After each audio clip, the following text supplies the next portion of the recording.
Hello বন্ধুরা, মৈনাক চলে এলাম নতুন একটা ভিডিওতে।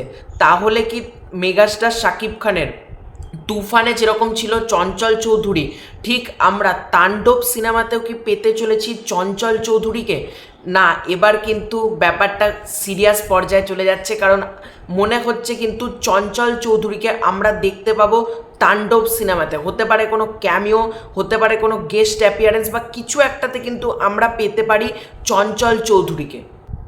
কি করে বলছি, তোমরা স্ক্রিনের সাইডে দেখতে পাচ্ছ, এটা আজকে ফেসবুকে তাণ্ডবের টিজার আপলোড করেছে। ভালো করে শোনো, আপলোড করেছে স্বয়ং চঞ্চল চৌধুরী এবং লিখেছে দারুণ। এবং তোমরা যদি দেখো, এবার তোমরা আপলোড করা দেখে কি করে মনে হচ্ছে চঞ্চল চৌধুরী কাস্টিংয়ে থাকবে? বলছি, যারা টিজার আপলোড দিচ্ছে তারা কিন্তু সিনেমার কাস্টিংয়ে, আর যারা এমনি বাইরে থেকে যারা করছে তারা কিন্তু টিজারটা শেয়ার দিচ্ছে। এরা চঞ্চল চৌধুরী কিন্তু টিজারটাকে শেয়ার দেয়নি, চঞ্চল চৌধুরী টিজারটাকে আপলোড করেছে।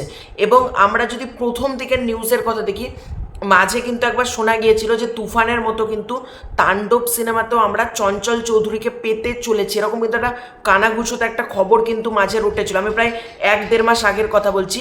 কিন্তু আজকে যে খবরটা শোনা যাচ্ছে, মানে আজকে যেটা দেখে আমরা স্পষ্ট হতে পারি, আমার তো মন বলছে চঞ্চল চৌধুরী কিন্তু তাণ্ডব সিনেমাতে থাকতে পারে। কারণ চঞ্চল চৌধুরীর ফেসবুকে যখন টিজারটা আপলোড করেছে, আমি এবার চমকেছে, চঞ্চল চৌধুরী আপলোড করেছে। তারপর কমেন্ট বক্সে দেখছি প্রচুর মানুষ কিন্তু লিখছে, তার মানে চঞ্চল চৌধুরীকে আবার পেতে চলেছি মেগাস্টার শাকিব খানের সাথে। এবং মেগাস্টার শাকিব খান এবং চঞ্চল চৌধুরী দুজনের সম্পর্ক কিন্তু প্রচণ্ড ভালো, এবং তুফানের মধ্যে দুজনের বন্ডিং, দুজনের একে অপরের প্রতি টাসেল, মানে তুফান টাসেল দিচ্ছে এসি আকরাম তুফানকে ধরার চেষ্টা করছে। লাস্টে চঞ্চল চৌধুরীর সাথে তুফানের হাত মেলানো, তুফান 2 লোডিং যেরকম দেখানো হয়েছিল। এবার চঞ্চল চৌধুরী যদি আবারও আমরা তাণ্ডবে দেখতে পাই, এটা কিন্তু বেশ ভালো একটা হবে। আমি তো চাই চঞ্চল চৌধুরী থাকুক। চঞ্চল চৌধুরীর মতন এত বড় একজন অভিনেতা যদি তাণ্ডবে থাকে, এর থেকে খুশির খবর আর কিছু না।